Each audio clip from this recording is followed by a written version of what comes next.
రాష్ట్రం అల్లకల్లోలం అయిపోతుంది. అంగన్వాడీలు, ఆశా వర్కర్లు, మున్సిపల్ కార్మికులు, తర్వాతన వాలంటీర్లు అందరూ సమ్మెబాట పడుతున్నారు. వాళ్ళందరినీ మోసం చేసేసాడు జగన్మోహన్ రెడ్డి.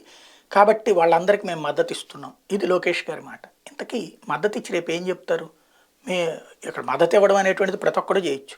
కానీ జగన్మోహన్ రెడ్డి మేము వచ్చాక తెలంగాణ కంటే ఒక 1000 రూపాయలు ఎక్కువ పెంచుతామన్నాడు అంగన్వాడీలు. తను రాగానే పెంచాడు. 11,500 చేశాడు తెలంగాణ కంటే. అప్పుడు 10,500 తెలంగాణకు ఉంటే ఇక్కడ 11,500 చేశాడు.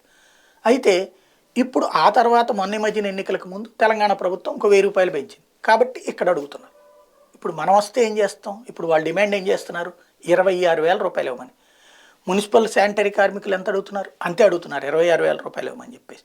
ఆశా వర్కర్లు వాళ్ళని పర్మనెంట్ చేయమని అడుగుతున్నారు. అదే సందర్భంలో ఇప్పుడు వాలంటీర్లు 20 కాంట్రాక్ట్ ఎంప్లాయీస్ కింద చేసి వాళ్ళకు కూడా ఒక 26,000 రూపాయలు ఇవ్వమని అడుగుతుంది. తెలుగుదేశం వస్తే ఇస్తుందా ఈ నలుగురికి? రెచ్చగొట్టడం సులభం, పరిష్కరించడం ఎట్లా?